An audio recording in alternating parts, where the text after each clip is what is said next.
Imagine for a moment that everything you're searching for, calm, strength, clarity, is already inside you, that you don't need to shout, beg, or prove anything to anyone anymore. All you need is focus and determination. Sounds wonderful, right? Well, it's time to make it real. It's time to stop looking outward for answers. It's time to listen to yourself and take responsibility for your life. Because when you choose to make yourself the priority, that's when your true power begins. This video is an invitation to come back to yourself. Today, you'll learn to let go of what you can't control and to focus your energy on the only thing that truly matters, you. No more comparisons, no more dependency. The Stoic path isn't about proving anything. It's about transforming from within. Today, you're going to discover who you are, how much you're worth, and how to get what you deserve. Because focusing on yourself is the most powerful weapon to build the life you truly deserve. If you're ready to stop living outwardly and start building from within, then this message is for you. Stay with me until the end. Believe me, you'll walk away from this video completely transformed. But first, let me tell you the story of someone who, for a long time, forgot about herself and paid a heavy price for it. Lucia was 42 with a schedule that barely let her breathe. A literature teacher at a demanding high school, mother of two, and partner to someone who always seemed to have something more important going on. Her life was a never-ending string of tasks, to-do lists, favors, and silence. From the outside, everything looked fine, but inside, there was only noise and stress. Every day she woke up at 6, made breakfast, replied to messages while half done with her makeup, rushed through grading papers and showed up to class pretending everything was under control. And you know what? No one noticed. Not her students, not her co-workers, not even her partner. Because Lucia had learned how to smile, even when she was falling apart inside. But there were signs. Lately, she'd cry without knowing why while driving. She felt guilty for not having the energy to play with her kids. She would quietly ask herself if this was really what life was supposed to be like. One night, after an endless day and a silly argument about forgetting to buy milk, her partner said without raising his voice, "You're always so irritable. Can't you just relax a bit?" Lucia didn't say a word. She locked herself in the bathroom, closed the toilet lid, sat down hunched over, and that's where she broke. Relax, she thought. If only you knew how hard I try not to fall apart every single day.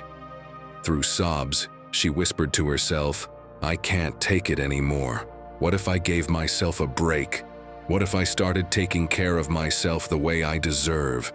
That was her breaking point. No magical epiphanies, just a quiet decision. To put herself at the center, to stop being a satellite orbiting around everyone else, to finally focus on herself. The next morning, for the first time in a long time, she took care of herself first. She set her alarm 15 minutes earlier, made herself a coffee, alone, no phone, no noise, no rush. Opened a book she didn't have to grade but actually wanted to read. She sat in silence, and inside something small flickered to life. A few days later, she began going for walks at sunset. Half an hour with no headphones, no kids, no partner, no commitments. Just her and her footsteps. And every time her mind tried to fill the silence with to-dos or worries, she whispered, "Not now. Right now it's just me." It wasn't easy. Guilt would still show up now and then, dressed as selfishness. But Lucia came to understand that taking care of herself didn't mean loving others less. It meant learning not to forget herself. Today, months later, her outer life is mostly the same. Same classes, same kids, same routines. But inside, everything has changed. She no longer feels invisible. She no longer needs others to acknowledge her efforts. Because she sees them. She honors them. She chose herself. And like the Stoics, she discovered that true power isn't about controlling the world. It's about learning to live within yourself, quietly and with strength. Before we continue, my friend, if you find value in our content, consider subscribing and becoming an exclusive member to access content that goes beyond the surface. And tell us in the comments, are you ready to focus on yourself? Or just write, I'm a Stoic. Today I focus on myself, not on others. That will be your quiet, yet powerful commitment to yourself. 1. You are your own hero. Yes, my friend, you heard that right. You are your own hero. No one else is going to take care of you. No one's coming to save you. Stop waiting. Stop waiting for them to change. Stop waiting for an apology. Stop waiting for recognition. No one is going to show up with a magic flashlight and say, "Hey, don't worry, I've got you." No, and the sooner you understand that, the sooner you can start walking toward what really matters, yourself. Epictetus made it clear centuries ago. No one is free who is not master of himself. And notice what he doesn't say. He doesn't say master of success, or master of being liked, or master of having a partner. He says, master of himself. Because the Stoics knew real power isn't out there. It's within. The world can be chaos, but if you're calm, centered, and strong, no storm can knock you down. Now let's bring it down to the everyday, the real. That moment when you, watching this video, wake up in the morning and check WhatsApp before even looking out the window. When you give a like to your favorite influencer instead of sitting down to write about how you feel. Think about it. You spend the whole day focusing outward instead of inward, solving other people's problems, worrying about what your parents think, your coworkers, your ex. Without realizing it, you've turned your life into a race to meet everyone's needs, except your own. And I don't blame you. I used to believe that if everyone around me was happy with me, then I'd be okay. But let me tell you how I went from that idea to something completely different in just a few weeks. Once, during a job I hated, I worked on a project I poured my soul into. I gave it everything. Sleepless nights, last-minute changes, I was all in. And when I presented it, no one said a word, not a thank you, not a well done. Silence, and something inside me broke. Because I did it to impress, not to grow, to be seen, not to build myself. That day I understood that if my motivation depended on others' recognition, I was lost. If I wanted to move forward, I had to do it from within, for me. No audience, no applause. And look, this isn't about becoming selfish. It's about taking responsibility, about self-care. Because if you don't take the reins of your life, someone else will, and they'll lead you where you never wanted to go. Do you know how the Stoics did it? They didn't need to disconnect from the world because they were already connected to themselves. Marcus Aurelius, even as an emperor, got up every morning and wrote, to remind himself of what was within his control and what wasn't. He didn't write letters to other emperors. He didn't write big speeches to impress the public. He wrote for himself, to understand, to calm down, to prioritize. And do you know what Seneca used to say? He repeated over and over that life isn't short, it's just wasted. They didn't speak of peace from an ivory tower. They spoke from the trenches, in the middle of chaos. And you can do the same. You don't need to live in ancient Rome to practice this. Right now, wherever you are, you can start acting as the owner of your time, your mind, your decisions. Because that's the first step for everything to change. Psychologist Molo Cebrian, host of the podcast Understand Your Mind, puts it this way. When we don't take control, our brain switches into victim mode and starts building a narrative of helplessness. And the result? We start living in reaction mode instead of choosing. What we need is to take back the power to decide.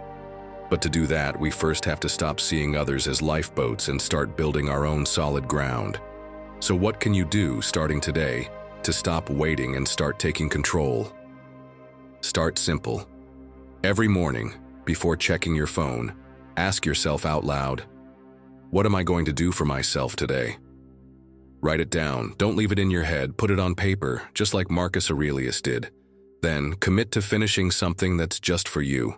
A walk without your phone, a page you write, a meal you cook calmly, something that's yours that doesn't need an audience. And one last thing, simple but powerful. Carry a small stone in your pocket. And every time you catch yourself waiting for something from the outside, touch it. Let it remind you that you are your starting point, that you don't need the world to move so that you can begin. You are your rock, and you don't depend on anyone or anything. Because yes, at the end of the day, it all comes down to one choice. Either you keep waiting for the conditions to change, or you start changing the way you walk. As Viktor Frankl said, when we are no longer able to change a situation, we are challenged to change ourselves. So tell me, how many more days are you going to keep waiting for the world to do something for you? Don't you think it's time to finally do something for yourself? Epictetus didn't have social media or likes, but he had something many people today are missing: clarity. He knew that the first step to freedom isn't being accepted, it's taking yourself seriously. So go on. Start with yourself, because there's no path more powerful or more silent than the one walked by someone who chooses themselves every single day, even when no one else does. 2. Less noise, more focus. Your mind is like a radio. Think of an old radio that's full of static. When there's interference, you can't hear the music, right? Well, that's your head when you're focused on everything except yourself. When it's full of noise, distractions, obsessive thoughts sneaking in without permission, you can't hear your own voice. It doesn't matter how good the song playing in the background is. If too many frequencies are competing at once, the rhythm gets lost. And that's exactly what happens in your daily life. You try to concentrate, but at the same time you're thinking about what so-and-so said, about that unanswered message in the WhatsApp group, about what someone posted online, or why that email still hasn't been replied to. And then you wonder why you feel lost. It's because you're listening to yourself so little that you no longer even know what you need to feel good, calm, and at peace. The worst part? This has become so normal we don't even question it. We've convinced ourselves that being busy is the same as being focused. But no, I'm sorry. Running around all day isn't a sign of success. It's a sign of internal chaos. It's like walking around with your headphones on, 100 songs blasting at once and trying to figure out which one was yours. What a nightmare, right? We live in an age of notifications, messages, interruptions that never stop. And each one adds another layer of noise, pulling us further from our own frequency. And of course, how are you supposed to focus on yourself when you're reacting to every outside impulse like everything is urgent? You can't. You're so busy with what's happening out there that what's happening inside you gets no space at all. Seneca, one of the great Stoics, said it clearly: "You will be happier if you do fewer things, but do them better." In his time, that meant avoiding distractions, focusing on what mattered, living with clarity. Today, in a world where your phone buzzes every 2 minutes, that advice feels almost revolutionary. If the Stoics lived today, believe me, they'd be the ones turning off notifications and leaving their phones in another room. Marcus Aurelius wouldn't be recording daily stories. He'd be writing in his journal while sipping his coffee, without looking at a screen. Picture a typical day. You wake up, and before even stretching, you've already got 15 messages, 3 calls from your boss, and 6 friend requests. Oh God, this is too much, your mind screams silently. While eating breakfast, you answer a few emails. At work, you jump from one task to another, constantly interrupted by new emergencies. By the end of the day, you collapse, exhausted, with the nagging feeling that you didn't really do anything for you. You're busy, yes, but far from yourself. That constant multitasking doesn't just drain you, it disconnects you. And when you disconnect, you lose focus. You lose your sense of purpose, and you lose yourself. Because focusing isn't just about being productive, it's about finding your way back to yourself. It's about listening again. So how do we actually apply this in real life? First, set time blocks. Choose 2 or 3 moments in your day to do just one thing at a time. Shut everything else down. Do it as if your peace depended on it, because in a way, it does. Second, check your phone notifications. Do you really need to know your food delivery app has a new discount, or that someone you haven't seen since high school posted a picture? Get rid of what doesn't add value. Make room. And third, Spend at least 5 minutes a day in total silence. No screens, no music, no distractions. Just you with yourself. At first, it'll feel strange, maybe even uncomfortable, but after a while, you'll feel like you're coming home. Because in the end, when you reduce the noise, you amplify your purpose. And there's no stronger focus than that of someone who sees themselves, listens to themselves, and chooses themselves above everything else. 3. Choose your battles and let go of the rest. There's a truth that's hard to accept, but incredibly freeing once you do. Not everything deserves your energy. That's simple. And that difficult. We think everything around us needs us, that we have to give our opinion, take action, fix things, stay in control. But no. The truth is something else. You can't stop the rain, but you can open an umbrella. In other words, you can't control everything that happens, but you can decide how you respond to it. And trust me, that decision can change your life. The Stoics knew this well. Marcus Aurelius wrote, "If something external hurts you, it's not the thing itself that disturbs you, but your judgment about it." And he didn't say that while sipping from a coconut on a beach. He was an emperor dealing with wars, betrayal, illness. And still, his philosophy was crystal clear. There are things that don't depend on you. And the sooner you stop fighting those things, the sooner you'll find peace. But how do you apply this in real life? I'm not talking about the big catastrophes they show on the news. Those are obviously out of your control. I'm talking about the everyday stuff, the tangible things, your daily reality. Think about this. You wake up early, already running late for work, and on the way, someone gives you a nasty look or speaks to you rudely for no reason. Something inside you flares up. You feel the urge to snap back, to confront them because, of course, I'm not going to let people walk all over me. But what happens afterward? You dwell on it for hours. By midday, you're still replaying what you should have said.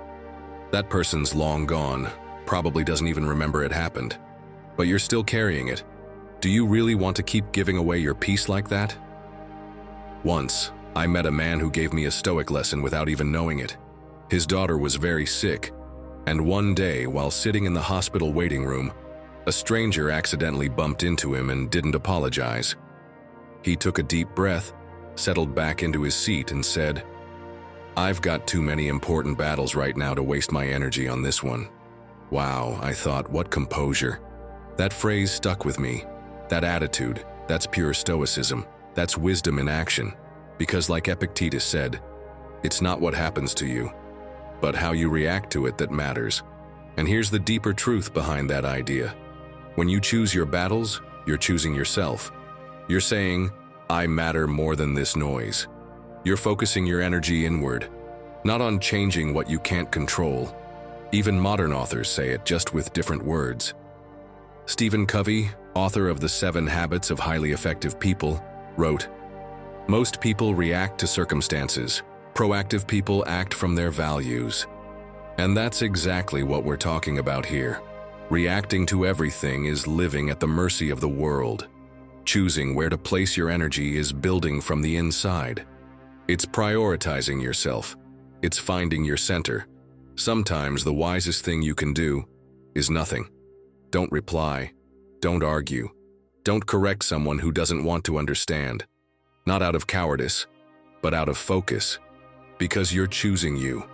Because you're saving your energy for what truly matters. So how do you do this?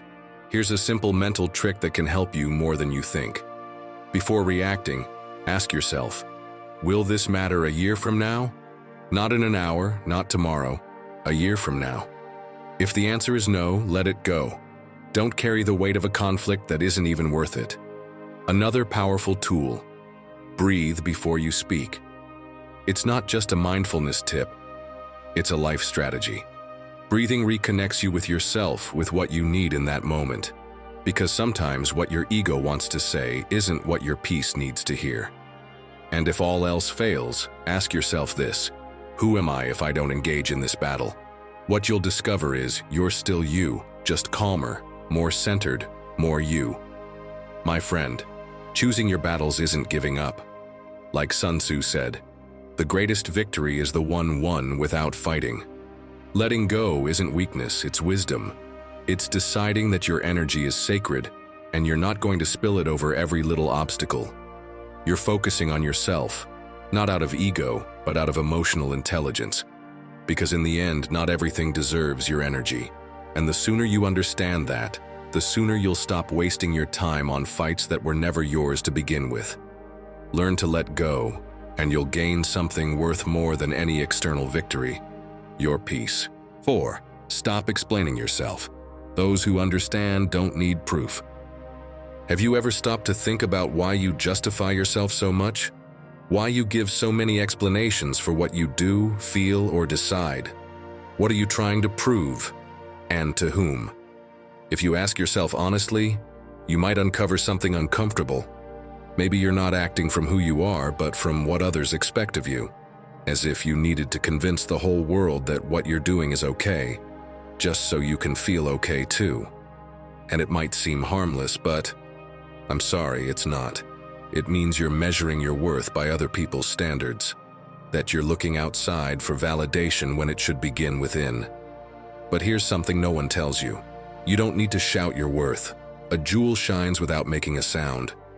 Have you ever seen a diamond screaming, "Look how beautiful I am"? Ever heard a gold bar say, "I'm worth more than silver"? Of course not. The diamond has value just by being a diamond. The gold is valuable just for being gold, and you, my friend, are no different. You don't need to justify every step to make it meaningful. You don't need others to approve your life. Epictetus said it best. Don't explain your philosophy, embody it. Don't talk about how you're changing, live the change. Don't justify your boundaries, set them and make sure they're respected. Don't ask for permission to prioritize yourself, just do it. I know it's not easy. We live in a culture that teaches us to be liked, that trained us from a young age to believe that not explaining ourselves is selfish, that choosing our own well-being means abandoning others. So when you start doing things differently, the noise shows up. Why are you doing that? What's wrong with you now? Why didn't you come? Is something going on between us? And instead of taking a deep breath and moving on, you play along. You explain, soften your decisions, lower your voice so no one feels uncomfortable. But the more you do that, the more you disconnect. The more you doubt if what you chose was right. The more you bend to what others expect, and the less room there is for what you truly feel. It's like you're living your life with subtitles just in case someone doesn't get it. Let me tell you clearly, every time you justify who you are, you're handing over more power than you should. It's not that you can't ever explain anything, but you should know when you're doing it out of fear and when you're doing it out of self-respect. A few months ago, I met a woman in a pottery class. Her name was Clara. She shared that she had left her stable job to pursue something she'd been passionate about for years. But instead of enjoying it, she spent her days justifying herself to her family. "I'm doing it because it makes me happy, but don't worry, I have a backup plan. I know it sounds risky, but I'm working on alternative income. I'm not being irresponsible, it's just that." And as she said all this, her voice trembled. You know what I told her? "Clara, the problem isn't that you're explaining. It's that you're explaining yourself to people who don't care to understand." She went quiet, and then she smiled, relieved. She got it. She realized the only person she owed anything to was herself. That's the key. The people who truly value you don't need constant explanations, and the ones always demanding them might not be seeking understanding, but control. And look, Marcus Aurelius said it with striking clarity. The happiness of your life depends on the quality of your thoughts. If your mind is full of justifications, of trying to please, of dodging criticism, then your energy isn't going into living, it's going into convincing. What if you let go of that burden? What if you stopped asking for permission and started giving yourself freedom, started valuing your opinion above all? Next time you need to make a decision that's for you, practice saying no without an explanation. It's hard at first, I know, but it's like building a muscle. The first no might come out shaky, but over time you'll say it calmly. Because you'll know that behind it there's no aggression, just clarity. And another thing, distance yourself from people who only stick around when you explain everything. Why? Because they pull you away from yourself. Those who need to understand every move you make just to feel secure. They're not really with you. They're with their need to control you. Surround yourself with people who respect your yes and your no without needing to interrogate them. Because in the end, your life is yours. You're not here to convince anyone that you deserve to live the way you've chosen. Your story doesn't need footnotes. Your peace doesn't need a translator. And you don't need permission to be who you already are. So let it go. Let go of the fear of not pleasing. Let go of the habit of justifying yourself. Let go of the need to explain every step, because in the silence that remains, you'll finally hear yourself. And believe me, that is far more powerful than any explanation ever could be. 5. Don't react, breathe. Once upon a time, there was a wise old man who lived high up on a mountain. One day, an angry young man climbed all the way to his cabin to confront him. He was convinced the wise man had spoken badly about him. As soon as he arrived, without even greeting him, he started shouting, hurling insults, accusing him of things that weren't true.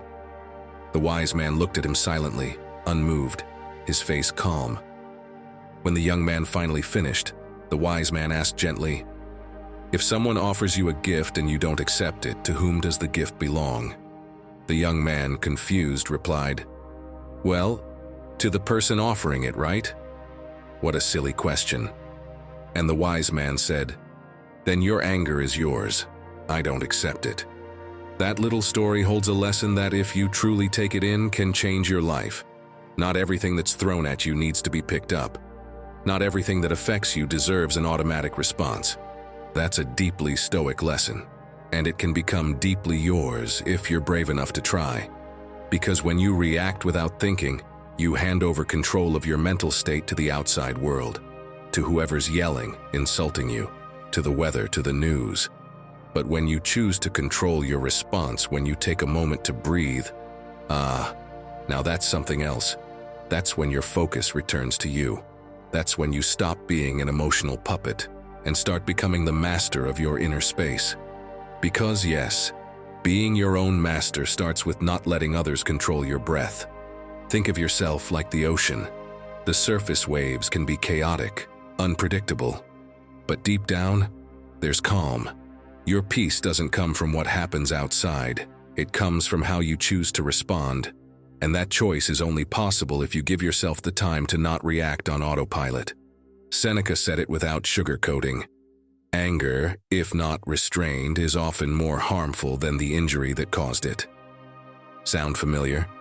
Someone sends you a nasty message, you read it, get fired up, respond from the gut. And then, of course, you regret it. Because you didn't speak from your center, you spoke from a wounded ego, from pride, from confusion. And here's what no one teaches you. Reacting is not the same as being authentic. A lot of times it's just noise. Noise that covers up what you really feel. And that noise takes you away from yourself. It enslaves you. Because the more you react to the external world, the less connected you are to your internal one. Living in reaction mode means being constantly at the mercy of external triggers. It's living outwardly. Breathing, on the other hand, is coming back to yourself. It's pausing. It's asking, does what I'm about to say or do really represent me?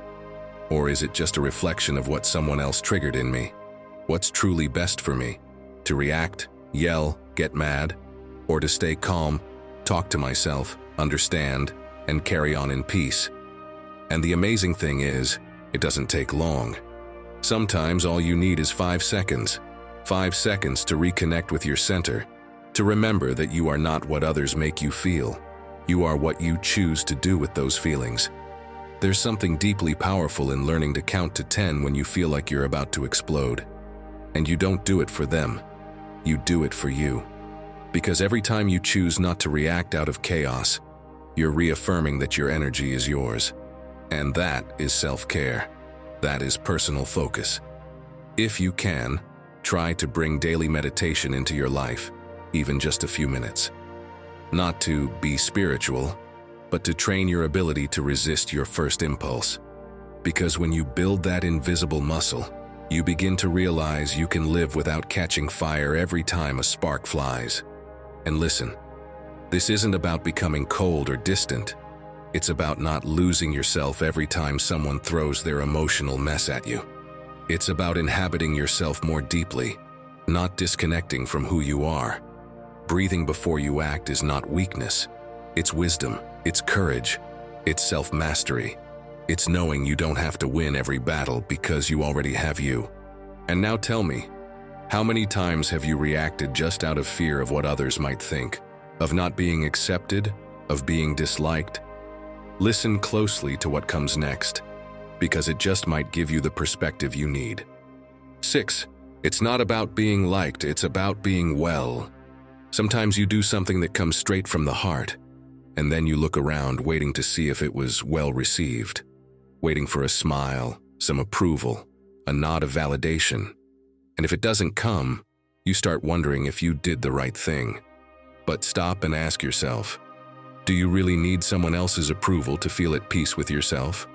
Or is it that, without even realizing, you've handed your sense of well-being over to someone else? This happens more than you think. We go around measuring our words, our actions, our decisions, as if we were constantly auditioning, as if our worth depended on applause. But no, look at it this way. You are not a coin. You're not meant to be liked by everyone. You didn't come into this world to fit perfectly into every room or to meet every expectation. You came here to find yourself, to be you, unique, free, and real.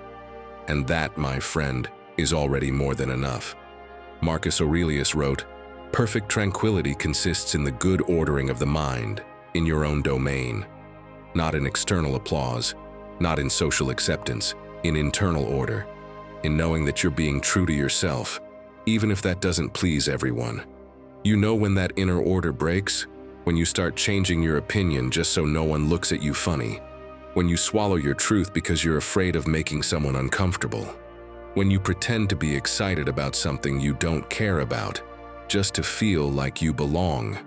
You do it at work, with friends, even with your family.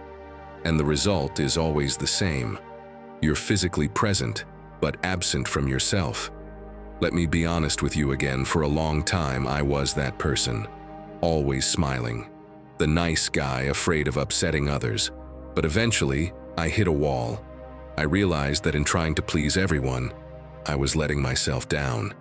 That every yes I said without meaning it was really a no, I was whispering to myself. That's when I started making small changes. I remember being at a family lunch when someone made a comment I completely disagreed with. Normally, I would have smiled politely and nodded, but not that day. That day I said, "I respect your opinion, but I don't share it." And nothing happened. No one got up. No one stormed out. But I walked away with a peace inside me that no external approval could ever match. That's it. I didn't need to launch into a long explanation. I didn't have to prove why I thought differently. Just expressing myself, giving value to my thoughts and who I am, brought me a calm I can't even describe. It felt amazing. That's when I understood something crucial. Real well-being doesn't come from being liked by others. It comes from not betraying yourself. Psychologist Carl Rogers put it perfectly. When I accept myself just as I am, then I can change.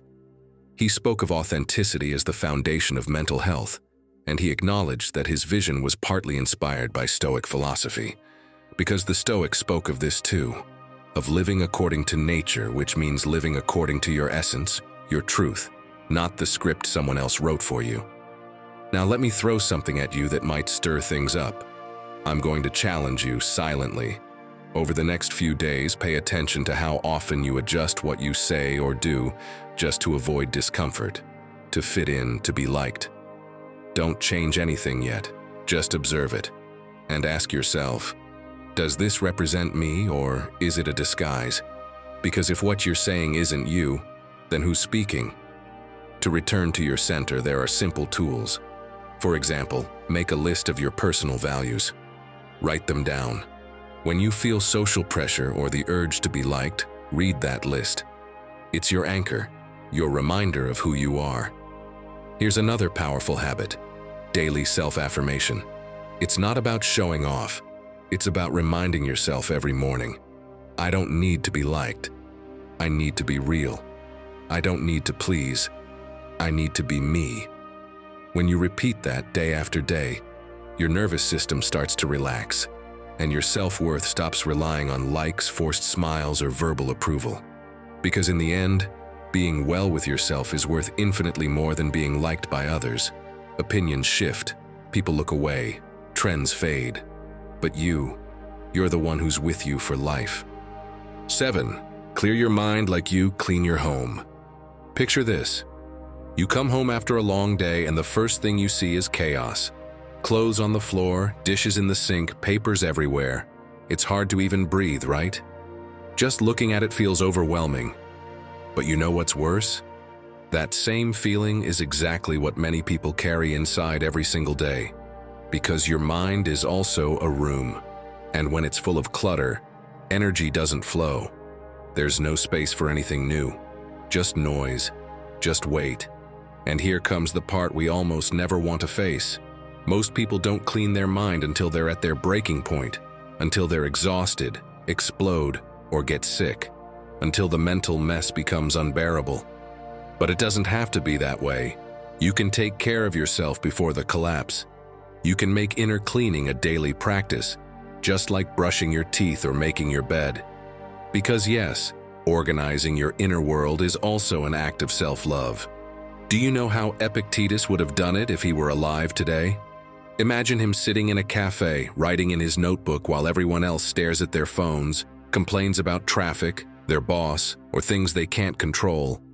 Epictetus doesn't join the noise.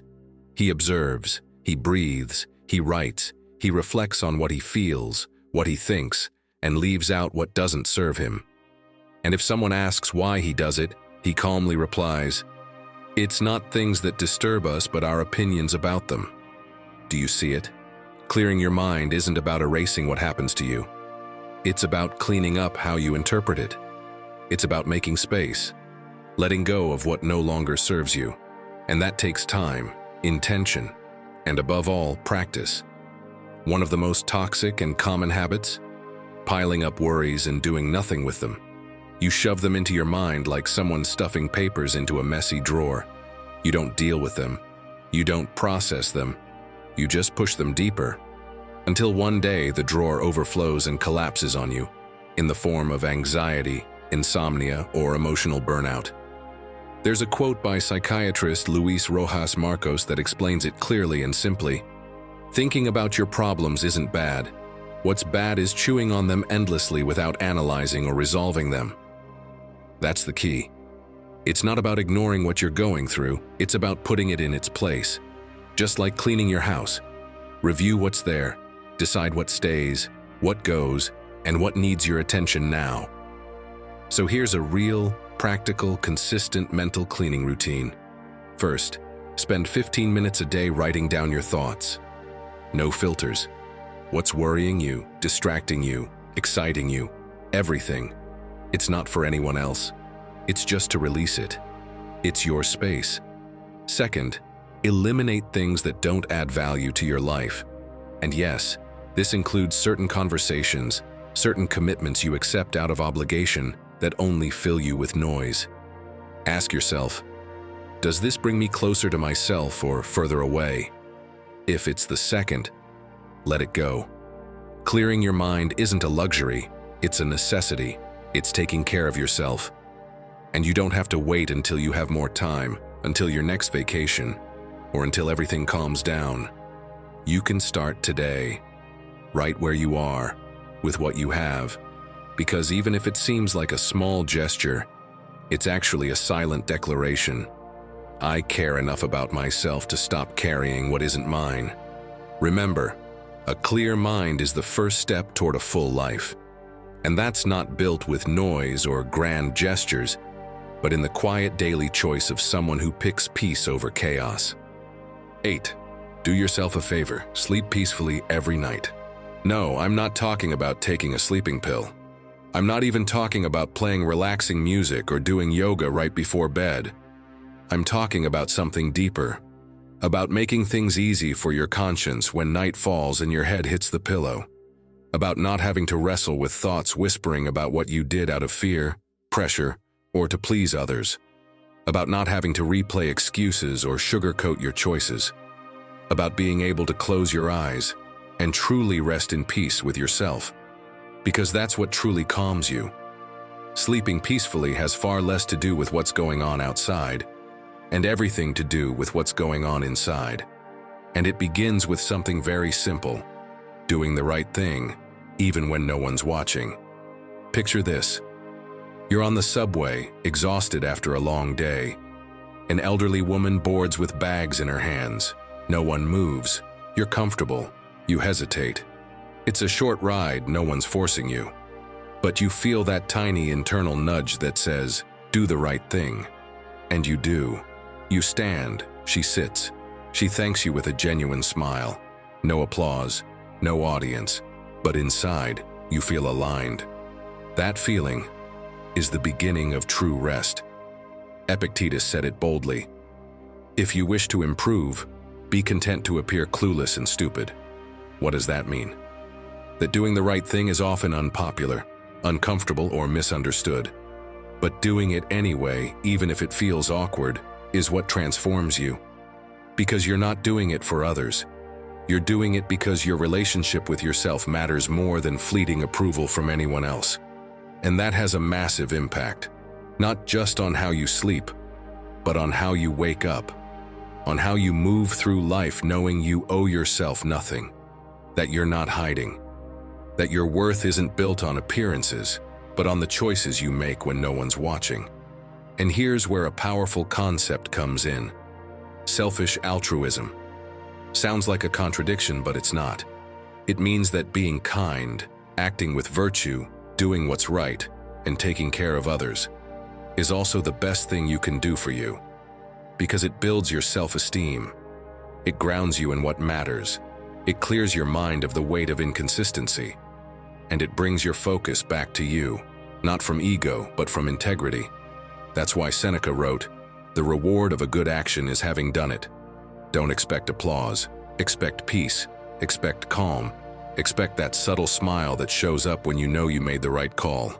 And yes, even that starts with practice. Start by asking yourself each night without judgment, was I the person I want to be today? It's not about being perfect. It's about not lying to yourself.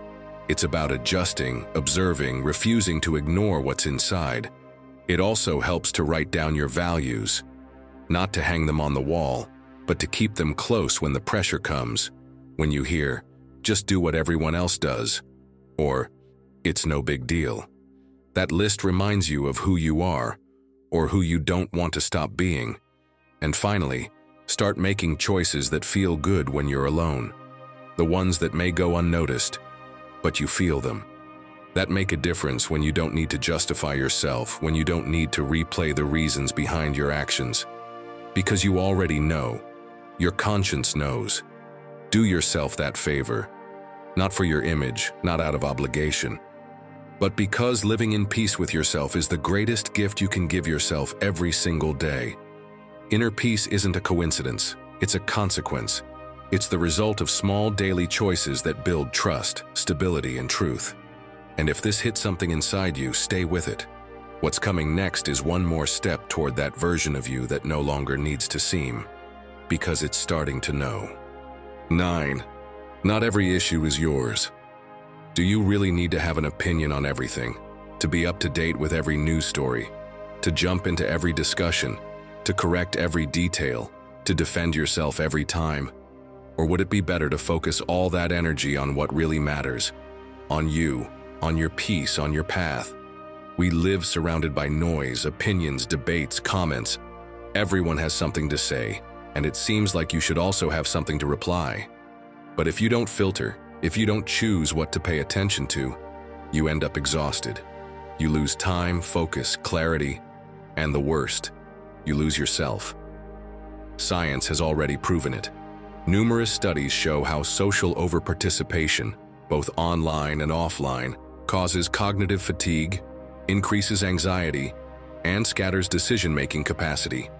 That is, the more you give your opinion on everything, the less clear you are with yourself. I've been there, I admit it. For years, I felt like I had to have a position on every topic, that I couldn't let a comment go unanswered, that I had to defend my point of view as if my worth depended on it. Do you know what all of that taught me? To feel exhausted, to talk a lot, and to listen to myself very little. Until the Stoics came into my life, and they showed me how wrong I was. Seneca taught that one should care for their soul as one cares for their body, avoiding loading it with other people's concerns, unnecessary judgments, and issues that don't belong to them. For him, what others thought or said shouldn't take up more space than necessary in the mind of someone who wants to live in peace. And here's where something comes in that changed my way of living. Not every invitation to argue deserves your attendance. Some come disguised as interesting debates, but they only want to drag you down to the same level of confusion. Knowing how to spot that isn't coldness, it's wisdom, it's self-care. Picture this scene. You're in a bar. Saturday afternoon, the bar is packed. A group starts talking about politics, at first with a calm tone, then a little louder. And in a while, they're already yelling at each other. No one listens. No one gives in. No one learns anything. They just want to be right. The scene goes on for more than half an hour. Shouting, sarcasm, tension. In the end, one leaves offended, another stays upset, and the rest with tired faces. And the most curious thing? No one had changed their mind. Does it sound familiar? Because that's how we often use our energy. Fighting in battles that don't build, that don't add anything, that don't transform. They only pull us away from ourselves. That's why Marcus Aurelius left it written, "The best revenge is to be different from the one who caused you harm." And being different starts with choosing silence when the noise doesn't deserve your voice, with not getting involved where it's not needed, with not replying just out of pride. And what can you do to stop carrying what isn't yours? Start by practicing conscious silence. Not that awkward silence, but an intentional one. One that comes from serenity, from understanding that staying quiet is not always giving in. Sometimes it's rising above. It's also useful that before giving your opinion, you ask yourself, does this really add anything? Or do I just want to reaffirm myself, defend myself, prove something? And if it's the second, let it go. Because sometimes, the biggest act of maturity is choosing not to react. And now, yes, I'll leave you with 2 ideas so you can start getting your center back today. Ask yourself this every day. How many of the things that are occupying me today really belong to me? Write it down if you need to. You're going to be surprised at how much energy we waste on battles that aren't ours. And that simple act of honesty is already an act of self-care. And protect yourself, but not with walls, with focus. Stop being available for everyone all the time. You also have the right not to reply, not to give your opinion, not to explain. Because every time you choose to save yourself for what matters, you're taking care of yourself. You're choosing yourself. Remember, silence is also a powerful answer, and many times it's the wisest one. Not everything deserves your attention. Not everything has to go through you. And what comes next, right now, is going to help you focus your mind in a practical, deep, and constant way. You're going to want to hear it. 10. You don't need to be anyone's hero except your own. Does it happen to you that sometimes you're more focused on saving other people's lives than on rescuing your own? You worry about how they're doing, if they need you, if you're going to disappoint them. And without realizing it, you become everyone's lifeline, except your own. Here's a fable that sums up this silent trap. A man was caught in a storm in the middle of the sea with his boat in pieces. As he struggled to stay afloat, he saw others also drowning.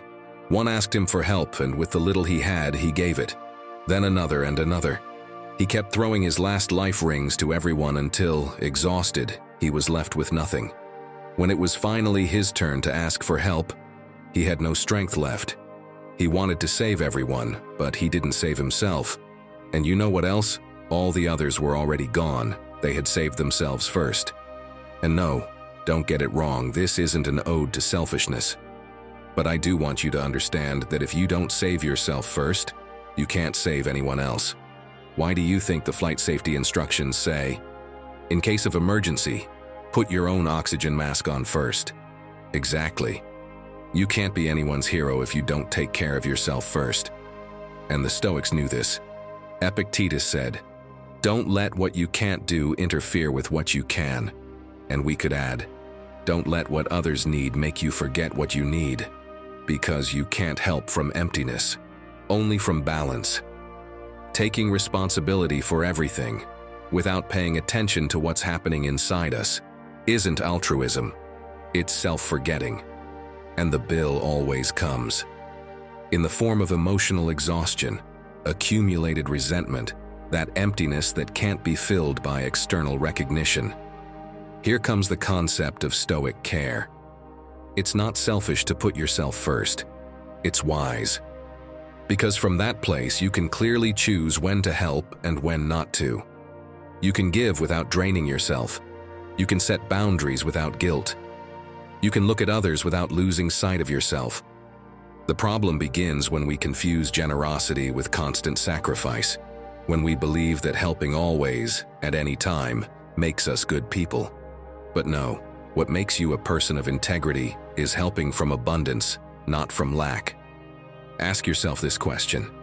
Out of everything you're doing for others, how much comes from love and how much from fear of not being enough? Because sometimes helping without limits is just another way of seeking approval. And the desperate search for approval is a disguised form of abandoning yourself. The Stoics practiced daily self-examination. They constantly asked themselves if they were acting in line with their virtue. And one of the pillars of virtue is precisely wisdom. And there is no wisdom in burning yourself out just to please. It's not about no longer being there for others. It's about being there for yourself first, so you can be there for them better. Because the only real way to support others is not letting go of yourself. If something doesn't add to your life, clearly, it takes away. If something pulls you away from yourself, even if it seems noble, examine it.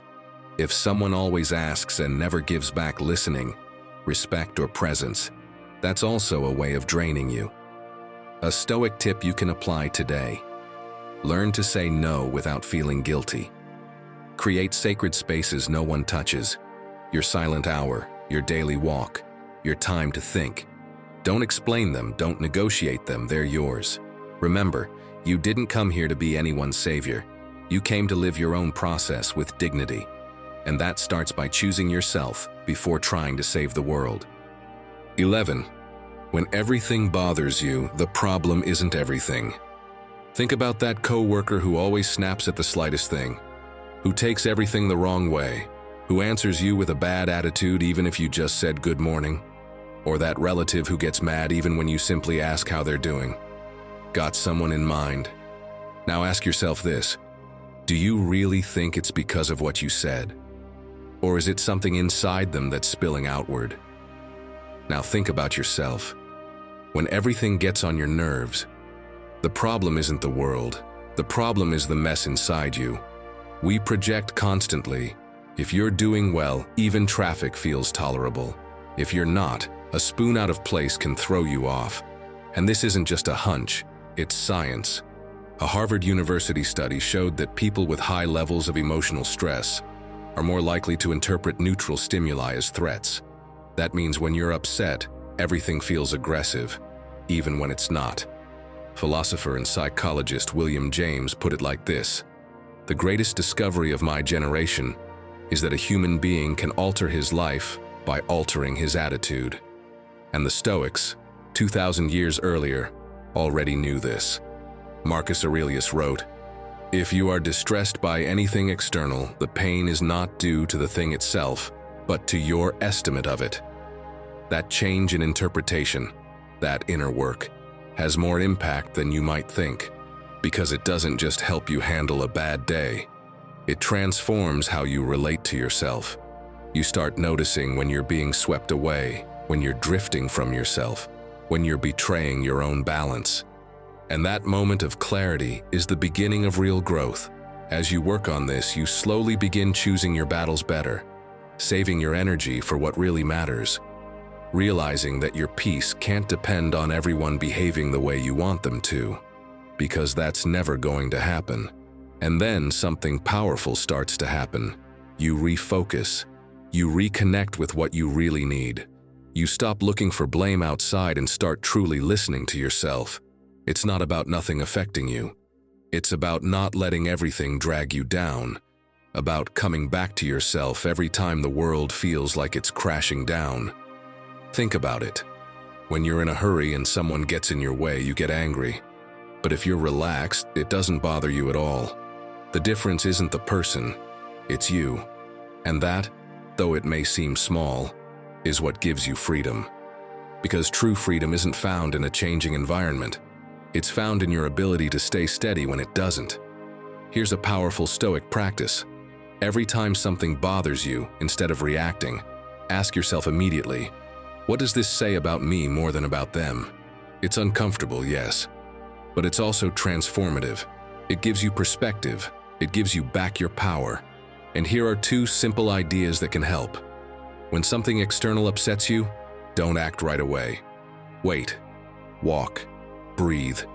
Write it down in a note on your phone if you need to. That small pause brings you back to your center. And at night, identify one moment in the day when you lost your cool more than necessary. Ask yourself, what did I need in that moment? What was I missing? Because the more you understand that, the easier it will be not to repeat the same pattern. Remember, when everything bothers you, the problem isn't everything. And realizing that doesn't just bring calm, it makes you stronger. Because you're learning to center yourself, to listen to what truly matters, and to choose what deserves your energy. And in that quiet act, without big displays, is where your real change begins. And now that you know the problem isn't everything that bothers you, but how you interpret it, stay with me a little longer. Because what's coming next might be exactly what you've unknowingly needed for a long time. 12. Do a cleanup of people and thoughts. There are moments when the only thing you need to move forward is to empty out. Let go of what weighs you down, what confuses you, what drains you. Because not everything that comes with you is helping you grow. And not everything that's part of your life deserves to stay. What if what's holding you back isn't a lack of motivation, but an excess of noise? There are relationships that don't break, but they rot. Conversations that just go in circles. People who don't attack you directly but drain your energy without you even noticing.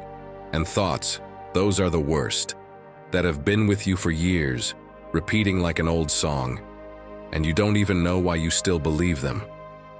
Picture your mind like a closet. If it's full of old, useless stuff you no longer use but feel guilty throwing away, there's no room for anything new. You can't move forward if every day you get dressed in the same old judgments, fears, and excuses you've been carrying for years. And you know what's powerful?